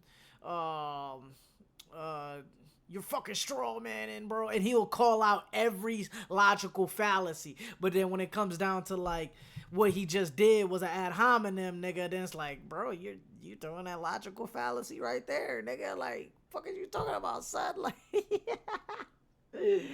but it's funny because this nigga will call out every logical fallacy, bro. Cap, I got you, Cap. So I got you, Cap. So I'm naming church fathers. You're calling them heretics, which I'm not even mad at you calling them heretics. You're supposed to call them a heretic. You don't even understand that it's a double standard. But before they were called a heretic, they were in agreement. So then when you said, and that applies. No, they weren't. How do you demonstrate that? How do you demonstrate that? Well, you're calling them a heretic. I didn't call them a heretic. I said they were church You just fathers. said before that they were in disagreement. How do you demonstrate that I said Valentinus was in agreement? before- How do you demonstrate that Valentinus was in agreement with Irenaeus? That's your claim. I never said that they were in agreement or You just did. disagreement. 2 I seconds said ago. they You were said all before they were considered called church heretics, they were in fathers agreement. until, let me say it better so you're going to understand. Before they had the councils, they were all church fathers. Irenaeus wasn't and in then a council. Whoever won the Irenaeus was council, not in a the council. other people became You the don't know heretics. what you're talking and about. then you made the argument What to say, council well, was Irenaeus that's the in? same thing. Then you made the What argument to say, council? and was Okay, Irenaeus okay, involved Captain, in? Cap, you keep please saying answer. Captain, I'm getting interrupted Yeah, I while know. I'm talking. But Cap, Because it's you're his saying nonsense. interrogation. If I he's agree. gonna, I real don't quick, have a problem. I Cap. don't have a problem with him interrogation is. interrupting me, but Cap. don't tell me I'm not answering. no, You're not. Cap, listen. He's literally, I can remember the questions. He's literally asking you certain questions, and I need you to answer those questions. I'm That's why he giving keeps restating the direct question. names. He said, You what said church- Irenaeus I gave was in what agreement church with fathers? Valentinus until a council. What council was Irenaeus in? It's nonsense. There is no problem. council that Irenaeus is in. Got you. You're just saying I'll- bullshit. No problem. So as I've stated, I've answered every question What that he's council asked. was Irenaeus in? Whether he Answer that disagrees- question, asserted Jay. that. What council was Irenaeus in? Can you You mean answer his that- specific you mean questions? You mean answer that question, Cap? You know what I mean? I mean, you answer that question, Cap. Yeah, can you do that? So in the second century, Gnosticism versus Orthodox Christianity, the key figures of one side, You're just reading Irenaeus. Wikipedia, dude. You made an assertion. This Come is on. not. This is not Wikipedia. Okay, actually. Google, This is- whatever this you're is- reading. This is not Come Google on, man. at all. You're a fraud, And then dude. so you'll say You're a that fraud. you'll say You're so now, Googling Cooley, lies. He said all you're I'm a gonna point out, Cooley, I Googling brought a up the debate. second century. I brought up the two sides. What Gnosticism. Hey, I'm about to versus start saying that Orthodox. shit when I'm in debates with niggas. Bro, you're a fraud, bro. You're a fraud. I brought up the side Gnosticism. You versus made an Orthodox Cap, Christianity. once again, wrong. let's just get some quick You decorum. keep Cap, saying listen. Cap. Why are you saying for me to get decorum? Shit. Cap, it's an interrogation. He's asking you specific care questions about that he All I'm needs telling you specific is you don't care answers about to. answering. You don't care You about how don't the have debate's to going. agree with my I'll let answer, you interrogate but me. I am answering it. No, you're Cap, not. he allowed you to interrogate him. Can you allow the same thing in good faith and answer the specific questions? You're saying said Cap. I'm not that saying Cap. Irenaeus- That's what you're saying. You I'm said naming it. I Irenaeus was- said dude, Gnosticism shut versus up. Orthodox Christianity in the second century. You asserted I this. answered his question. This is your assertion. Directly. Whether he says it's an assertion or not, I'm answering his question, Cooley. I'm not What not council? answering his question. What I council was named Irenaeus? Irenaeus You said it was and a I council. named Valentine. Cap, listen. All right. Jay, go ahead and restate your question for the fifth time, I think. Go He ahead. said they were in agreement prior to the disagreements, which he can't demonstrate That's not the that. statement I He said. doesn't know that. And then he said that there was a council, and then Irenaeus and Valentinus had a disagreement. There is no council that Irenaeus is involved in with Valentinus. You said that. Now name the council. You're just Oh, spouting wait. out bullshit you're reading on the internet. So when you look up Valentine and What Irenaeus, council? when you look up Valentine and Irenaeus, It's Valentinus. when you look up Valentinus and Irenaeus, you'll see Valentinus was mid-second century Egyptian Christian. Okay, what council? You're just reading Egyptian Wikipedia. Christian philosopher. I'm not reading Wikipedia. I'm just Google. reading the information. So again, From where? Irenaeus Google. and Valentinus. Valentinus What was the leader of council? the You're just spitting Gnostics, out and they bullshit. were So you don't against have a the. council. So there's not And they one. were You're just saying against. bullshit. And they were against. So there's not a Irenaeus. council, is there?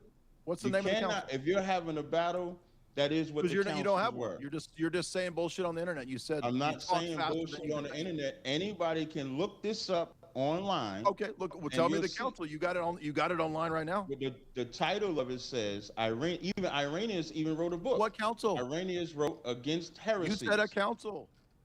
Shows the competing Christianities early. Dude, we don't So need you let's to say- read let's say- Wikipedia. This is I don't What know why you're council? saying Damn, is he Wikipedia. gonna let this nigga talk? Damn, bro. I've been waiting for this nigga to spill it out for a minute. Now, he could be really ducking it and he's sensing it, but at least just let him finish. I would never use Wikipedia. I don't know why you. You're would say- using Google, you idiot. I'm not using Google. Again, Cooley, you're not saying nothing You're when reading he off calls of me an your idiot. screen. Like if I What start council? acting ignorant and name call like he What just council? did, and you didn't say nothing, Cooley, What and council? you're gonna say you don't didn't know. hear So that I'm gonna either, ask the Cap, moderator. Cap, He Cap, doesn't I have got an you, answer. Cap. Cap. Moderator, he doesn't have an answer. Yeah, Cap. It's very simple. Idiot is fine. You called problem. him Say a less. white No, something. say less. Say less. Like You those gotta things explain. are fine. You're not You're making third really any like true personal attacks. You're not See, talking that's where about one. Cooley fucking up. You know what I'm saying? Letting the ad hominems go. They both they throwing it at each other and shit. I would have been like, yo, both y'all just gotta chill on the ad hominems. Don't be calling each other names. It's just not worth it. You know. Another's family, that is fine. It's totally okay, Cap. You can do the same. You guys both been doing it, but just answer his question. I did answer it. He just didn't. What council? Accept it. What council? I said Gnosticism versus Orthodox Christianity. You said a council condemned it. What? No, I didn't say a council. Yes, you condemned it. did. That's not what I said. You did. Said they were condemned.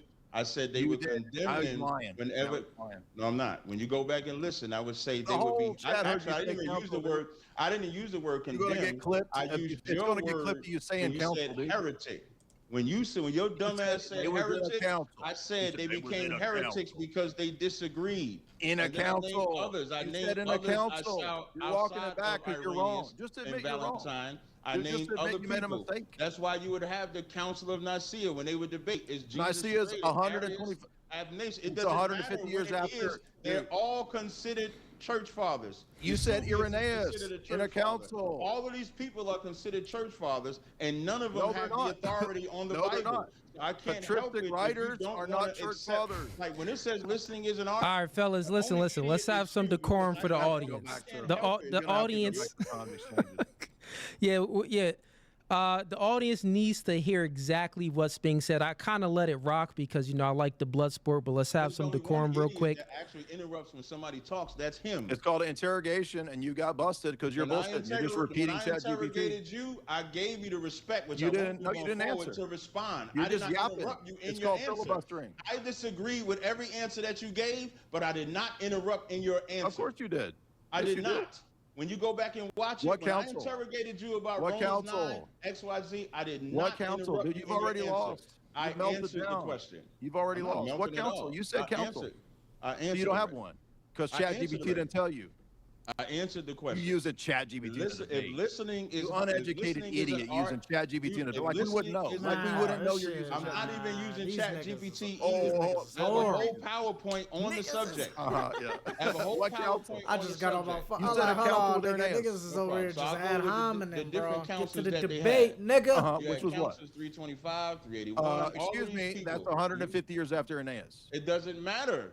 I'm giving you a timeline of them having constant. It's 150 years after Irenaeus, and you said Irenaeus. You know that they didn't agree on the deity of Christ.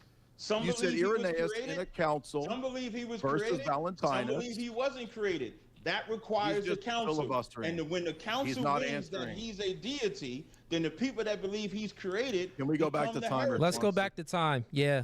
Let's go back to time for decorum for the audience. We got a lot of people watching, thousands of people. You got caught in a lie. You lied. The time is for the person sorry to that you respond said to the bullshit. question. Then the time is for me, it's not not him. my fault that you said you the wrong when thing. he brought up time before, that was for him to respond. Now he's to melting me. down. Over Yeah, Cap. So look, Cap, we agreed prior to the debate, whoever requests time, I'm going to adhere to it. He requested time. So y'all want to do 1 or 2 minutes back and forth? 1 minute? All right, let's do 1 minute. So we doing 1 minute, Cap. And guess what? For this 1 minute, you're going to go first. So you got the 1 minute. The floor is yours. Once you start speaking, go ahead. 1 minute to do what exactly? Whatever you wanted to respond to into his questions. No. Okay. All right. So then the 1 minute goes to Jay then. Do you want to take it or do you want Jay to take it? I was trying to give it to you. Be fair. No, he can have it. Okay, Jay, the 1 minute is yours. Yeah, so again, he specifically said, and people can wind back a few minutes and you can hear that he said that Irenaeus and Valentinus came into disagreement and there was a condemnation at a council, and that's what led to the disagreement and the consideration of another person as a heretic. Irenaeus was not involved in a council with Valentinus. He referred to Nicaea, which is in 150 years after the time of Irenaeus, where Arius is disagreeing with Athanasius. In all academic Christian literature, even amongst people who disagree with Christianity, there's not an equivalence between patristic writers and church fathers. Those are different categories. So for example, Origen, Tertullian, they were outside of the church and they ended up being patristic writers. Their writings are worthwhile. They have a lot of historical attestation, but they're not church fathers. And so he 10 seconds. specifically said the church fathers all disagreed. But you saw when we actually go into this, he has no idea what he's talking about. He's just reading from the internet. All right, Cap, floor is My yours. response. Tertullian, for example, 155, maybe that's a closer timeline to him, against Praxis. There was a time when the sun was not. Why is that controversy? Because people believe that Christ always was. That's why it says against Praxis. Then you have Athanasius, which comes 296, that says the sun is eternal. When it comes to the circumcision, Justin Martyr, we too should observe the fleshly circumcision if we did not know. That's 100 AD, says Torah had a temporary purpose. Irenaeus, 130, 202, Abraham was justified without circumcision, emphasizes faith over the law. So there was discrepancy of you didn't have to do circumcision or you could do circumcision. There was a question of Christ having a creation point, Christ not having a creation point. So it doesn't matter which time frame that I started. You don't have to say, yeah, shut your mouth. You don't have to talk during my time. I didn't talk during your time. There's only one professional here. So now, all right, Cap, time up. It doesn't matter what year. Cap, time up, man. You use your time. Just let him reply. This whole debate, when he went over the time, you gave him extra seconds. Okay, go ahead. Land your plane. Even when I spoke, you said, hey, Cap, let's let him end this plane. Oh, my God, dude. Quit whining, man. I'll let you do it as well, Cap, but go ahead. Land your plane. It's fine. I had to say something to let me whining, bitch. So now, you the bitch. Now we calling each other bitches. You the bitch. I said you're whining and bitching. JayDyer bugging you're a on bitch, that. though. Okay, fine. Like, you're the one that's unprofessional. You ready to get refuted? As I was closing out. You ready to get refuted? It doesn't matter what year I use. The point is, who they call the church fathers did not agree on everything. That's a fact. And I gave sources that's closer to his timeline. Yeah, let's go into the first source. How long does he get the hot seat? When is it my turn for the hot seat? Dude, stop bitching about my time. And so, Cap, remember, he did. We started with you doing the interrogation, but you said you didn't need long, and you stopped your interrogation very quick. All I asked was how long. I'm just asking how long. Can we go to this? He mentioned against Praxis. I did not say it had to stop. Asking how long does not mean I wanted to stop. I'm trying to get a time frame. Okay, got it. Okay, well, he got 1 minute right now. Are you able to? The floor is 1 minute. Jay, go ahead. Are you able to pull up anything? Because he referenced a text that's important. You asking me that? No. Cooley, are you able to pull up anything? We got about maybe 15 more minutes within this debate. Then they're going to start the super chat. So we're going to end it over in 15 minutes for real. Yeah, we're going to do that. Or is that? Yeah, I can pull up some stuff for sure. Okay, so this link that I put in the private chat there, he mentioned against Praxis. All right. Okay, so you'll look at chapter 2. Well, you pull up that page and you scroll down to chapter 2. He gave the impression that Tertullian was teaching the Arian view, which is a misquotation because Tertullian teaches, what is that in chapter 2? Can you see that? What's the title of chapter 2 right there? I'll go ahead and pull it up. See, I've actually read these books. He hasn't read these books. Chapter 2 says, in Against Praxeas, scroll down a little bit. Yep.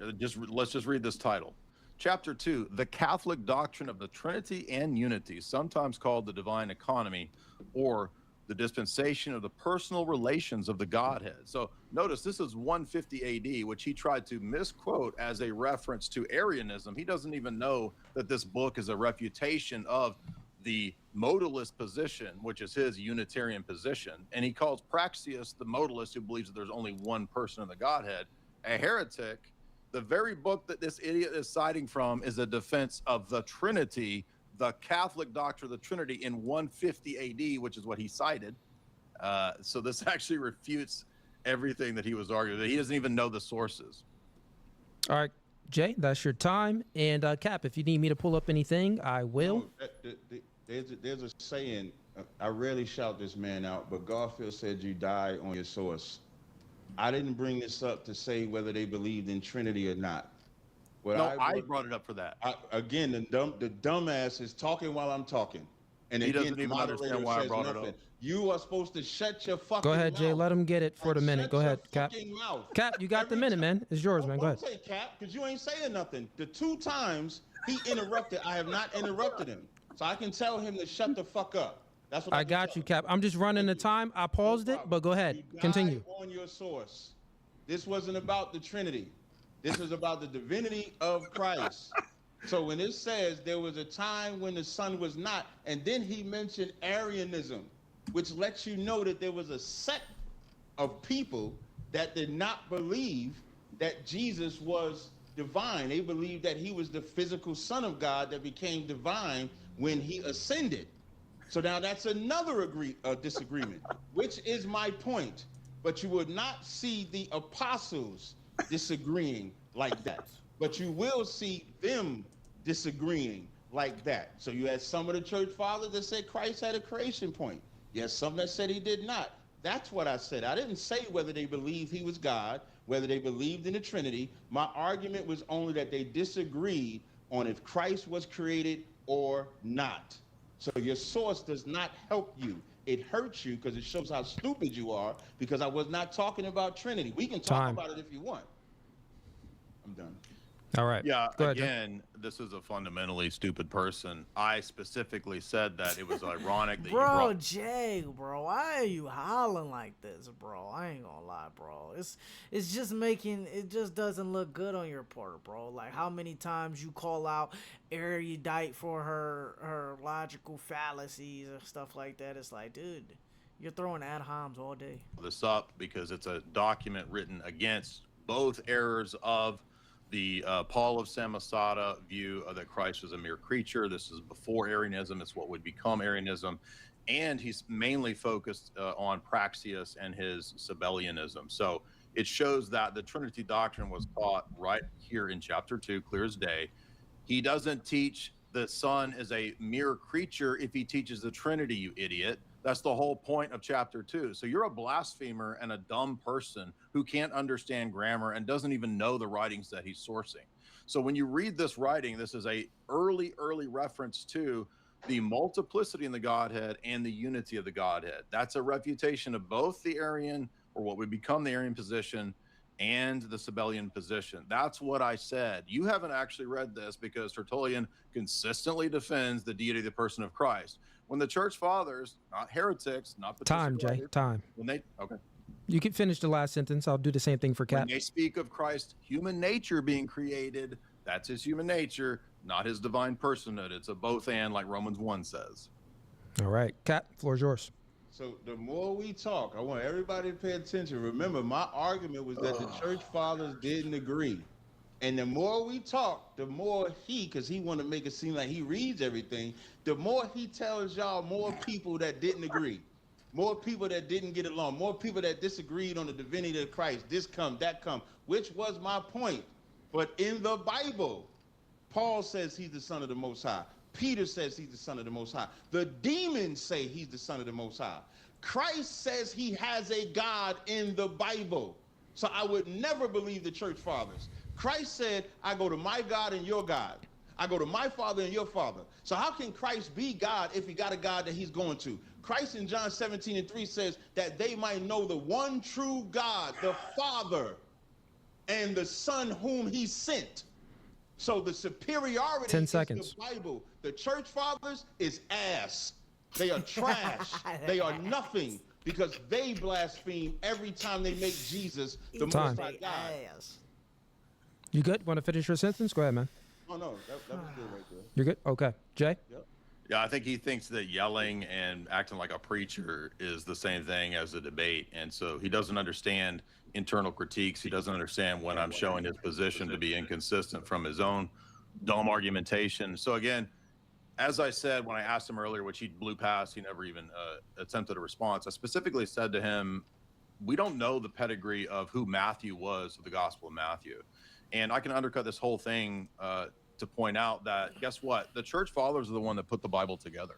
The canon of scripture that you have comes from the oral tradition that he referred to of the church fathers, together with the liturgical practice of the lectionaries in the early apostolic sees. There's no way to actually know that Paul wrote Paul's epistles, the Paul the apostle, or that Matthew the disciple wrote the Gospel of Matthew, apart from the patristic church father tradition.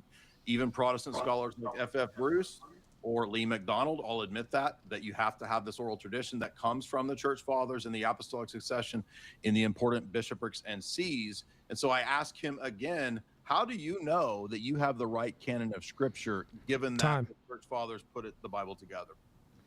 Thank you. One thing we finding out, it don't matter if we know or don't know who put the Bible together. What we do know is that, and this is a dumbass. That's a dumbass right there. But what we do know It don't matter. is that the church fathers don't understand the Bible. That we do know. In Daniel 7:9, it says, I beheld till the thrones were cast down and the Ancient of Days did sit. No answer. Whose garment was white as snow. Then it says in verse 13, the Son of Man is coming to the Ancient of Days.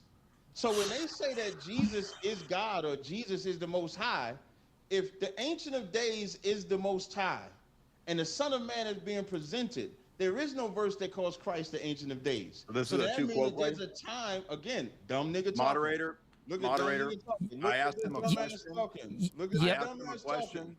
Look at this- he didn't I ask got a you, Jay. question. Asking me He gave a questions. response. He did He's not ask a asking me question. questions when I asked him I'm not asking him no question. You just asked me the Trinity question, I'm you not idiot. Real quick, fellas. I'm not I asking got you. you, Jay. That's the dumbest nigga ever. Jay, I Right got there. you. Jay, just let him, because it's still being timed. Once we get to the time, Jay, go ahead and do your thing. Because Hold on, but I Three thought it was a times in question a back row, and he forth. could not handle the time. Is the question- Three times in a It row, was- this white man asked it for was time, he question. could not handle it. So, I asked you a question. Cap, real quick. He did ask a question. You did not answer the question, so he was looking for the answer to the question within the 1 minute time. But it's fine. What we can do is, Cap, I'm going to go ahead and give the floor to you so you can finish responding. And then after that, let's open it up, because I do think that the audience wants to hear the back and forth and wants to hear both of you ask one another questions and actually answer the questions. So, Cap, you actually had only 10 seconds left, but I'll give you an extra 30 seconds. Do your thing, bro. No, I appreciate it, man. That time. So if the Ancient of Days is there before the Son of Man, then that means the Ancient of Days existed outside of the Son of Man, so Jesus can't be that God. If in Revelations, the 5th chapter, we see that same Most High sitting on the throne, and then the Lamb, who's from the tribe of Judah, being presented before that throne, he can't be that God. In Revelations, the 3rd chapter, and the 12th verse, this is what Christ said, and I landed right here. I might go a little bit past the time. Him that overcometh will I make a pillar in the temple of my God. This Jesus talking. And he shall go no more out. And I will write upon the name of my God, and the name of the city of my God, which is New Jerusalem, which come down out of heaven from my God. In that one verse, Christ said he had a God 4 times. So he cannot be that God if he has that God. All right, got it. Time. And Cap, I gave you an extra 20 minutes there, but totally cool, man. Jay, I said 20 seconds. I mean, Jay, floor is yours. I know you wanted to ask him some questions and get some answers to the questions that you asked. So go ahead. Yeah, right. Well, it would have been a good idea maybe to look into the Orthodox doctrine of the Trinity if you wanted to come to debate that, because you would know that we teach monarchical Trinitarianism, which is the teaching that the Father is the one true God, the source, fount, and arche. However, the word God, I know you have a really hard time with grammar and words. They seem to really trip you up. But the word God is a general term, just like the word nation is a general term. It can be proper or it can be non-proper. I know that's really hard for you, but in the same way, the word God can pick out the person of the Father. It can pick out the divine nature that the Son and the Spirit share, and it can pick out divine operations and energies. So that's monarchical Trinitarianism, and all of your questions don't even deal with that, because we believe that Daniel 9, Daniel 7, all of these passages teach monarchical Trinitarianism. Now, again, I asked you multiple times, how do you know that you have the right Bible, given that you said the church fathers are garbage? Can you repeat the question, please? You said the church fathers are all dumb and garbage, but the church fathers have the oral tradition that lets us know the authors of the Gospels, the authors of the epistles, and they put the Bible together centuries after the time of Christ and the apostles. And you want to know why do I call them dumb? Is that the question? No. Do you want me to ask the question for the 4th time? How do you know you have the right biblical canon? Oh, thank you. Because the church, actually, I know I have the right biblical canon because the church fathers don't know it, and I do. That's how I know.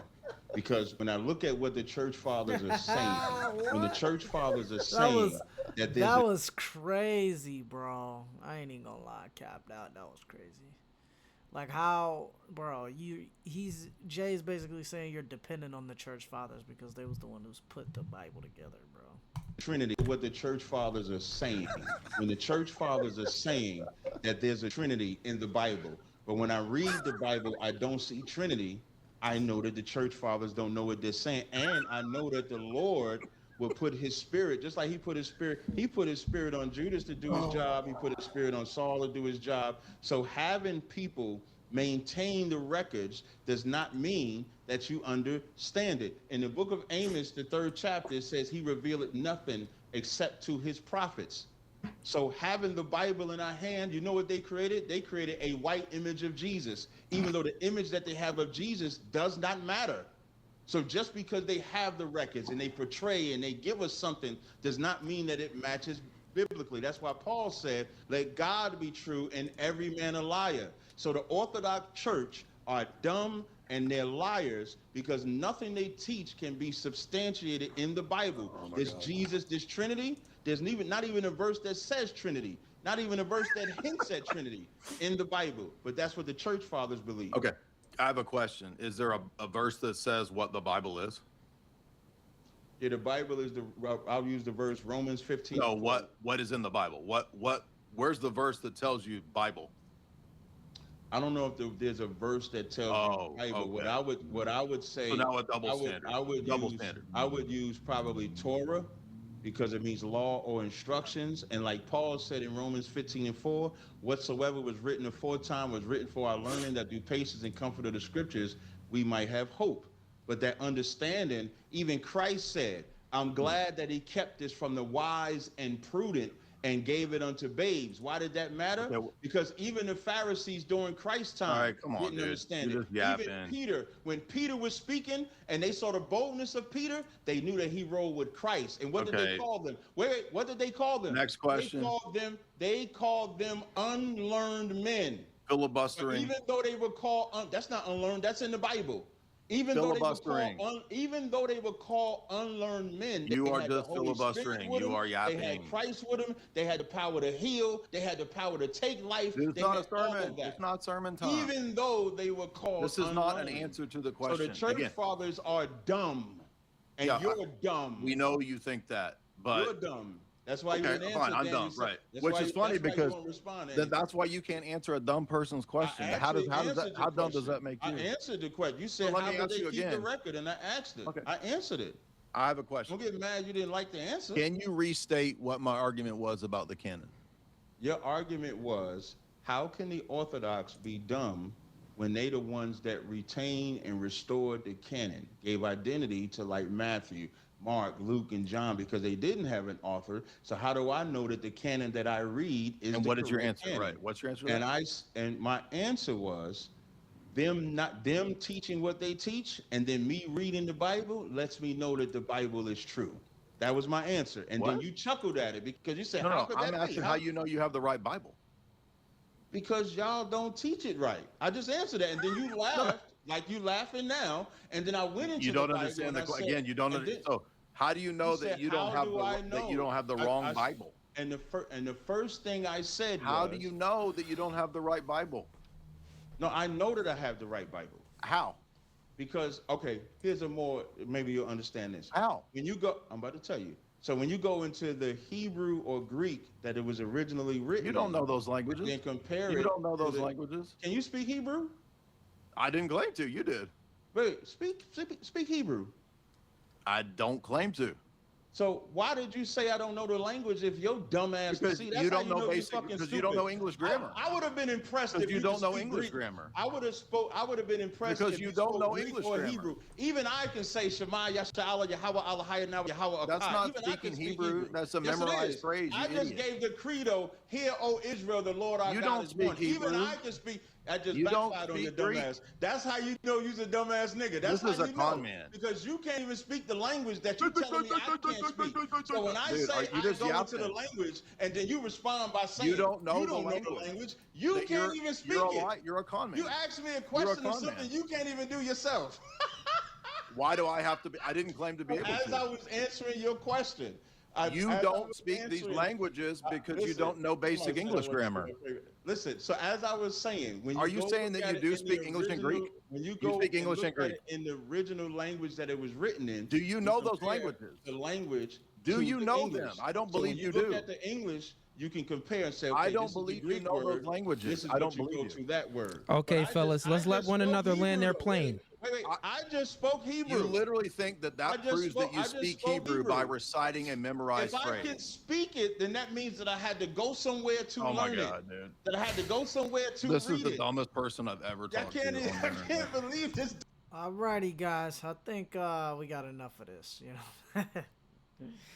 It started to turn into like not even a true debate. You know what I'm saying? Like, and usually I go through, and analyze the whole thing. But we're already an hour and 50 minutes in, guys. You know what I'm saying? So I would say it started off pretty good. You know what I'm saying? Like, we was trying to, JayDyer was sitting back trying to get through the history and stuff like that.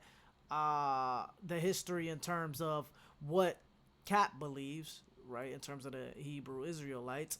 And I think that he failed on providing evidence, historical evidence, that this couldn't be true. Now, I would say to Cap's point, philosophically, I definitely understand where he's coming from.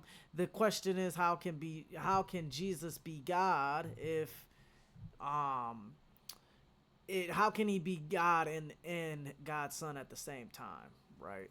And that's where the true arguments lie between these two individuals, you know what I'm saying? And Eastern Orthodox tradition versus the Hebrew Israelites, right? I still don't understand those theories. I don't understand the wording, right? Now, there's different ways you can interpret it, you know what I'm saying? Like how the Eastern Orthodox interprets it is that the Father is the source of everything, and then the Holy Spirit and the Word, which is Jesus Christ, emerged from the Father. Now, when you explain it like that, it just makes sense. But when you explain it like three distinct persons in one, it's kind of like mathematically it's just hard to understand. I still don't understand it, and that's why Eastern Orthodox people tend to appeal to tradition, right? They appeal to tradition and mystery, and the Trinity is a mystery, right? But when we're talking about the Catholic Church, the Catholic Church, they tend to believe that, like, we can know the full nature of the Trinity. And that's why over time you can see the Catholic Church evolve and the Eastern Orthodox kind of stay the same and will always believe that the Holy Trinity is a mystery. Going back to the debate here, what happened was that both of them was throwing ad hominems, you know what I'm saying? Especially JayDyer, and I was actually disappointed in JayDyer.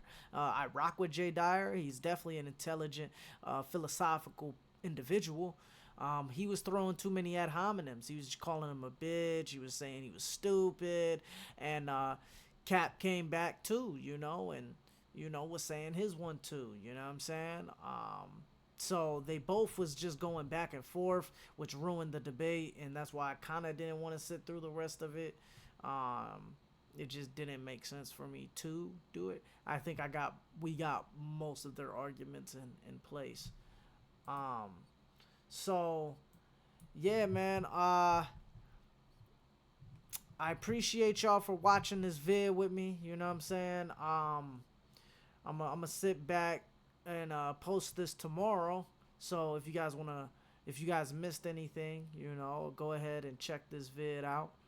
I drop vids every Mondays and Wednesdays, guys, 5 p.m. So join up on those vids. I got, we cover different topics: philosophy, culture, psychology, debates. We cover it. We cover it all. So join up, subscribe to my YouTube channel. You know what I'm saying? We just hit 12,000 views on my YouTube channel as a whole, guys. You know what I'm saying? So join up. People are watching. So Let's make this a community and get going. Let me know if you guys want me to set you up on a debate. I want to moderate. I'm trying to find a debate to moderate with, you know what I'm saying? So I'll set you guys up, and even if you guys want to have a convo on here, just a deep philosophical convo, hit me up on here, let me know, and we can make something happen and we can just have a convo. So thank y'all so much for watching, man. I love y'all, man. Peace.